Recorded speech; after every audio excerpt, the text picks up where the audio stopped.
To us, they were civil rights icons, but to the woman you're about to meet, they were Dad and Uncle Martin. I want to introduce you to one of the daughters of the movement who is using her story to inspire the next generation of changemakers. So that's me, that's Uncle Retta, that's Uncle Martin. He knew how to find the camera. He always knew how to find the camera and how to look good. It's a side of the civil rights giant that most never got a chance to know. He was a man, he was a father, he was an uncle, he was a godfather.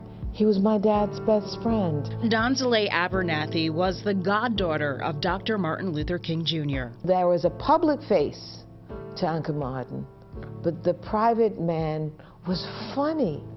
He was so humorous and he loved to entertain. Her father, Reverend Ralph Abernathy, was Dr. King's mentor, and together the close friends helped build what would become America's civil rights movement. He was like attached to my dad's hip, so they did everything together. Those are my guys.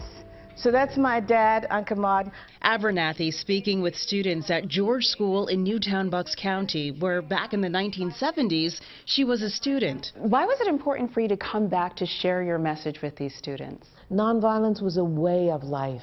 It wasn't just some ideology. But her family often faced the ugly stings of racism. Her mother was pregnant with her when the Ku Klux Klan bombed their home in Montgomery, Alabama, while her father was away. And literally, when I came out, I just trembled.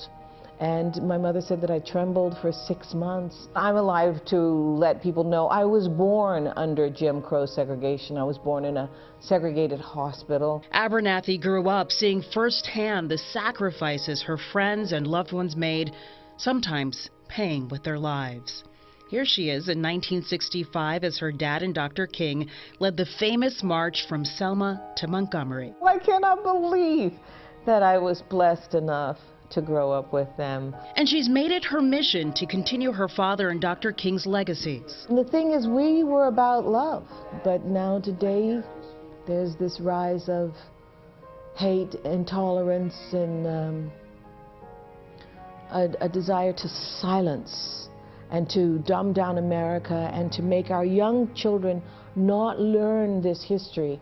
But when you do that, you cripple the next generation. Reminding ourselves and also educating others on our roots and how far we've come as a people and as a community is super important. It just fills me with this inspiration to be able to create change. So they decided to surround the church. Abernathy says that change starts with making sure history is not forgotten. I want them to understand that they will have an important role to play in the future, and that they have to stand up and think for themselves and think outside the box. And she has just so many amazing stories, as you can imagine. Miss Abernathy said George School's Quaker roots and their history as abolitionists. That's why she chose to leave Alabama to come to school in Bucks County. Her dad and Dr. King made multiple stops in Philadelphia in their fight for equal rights.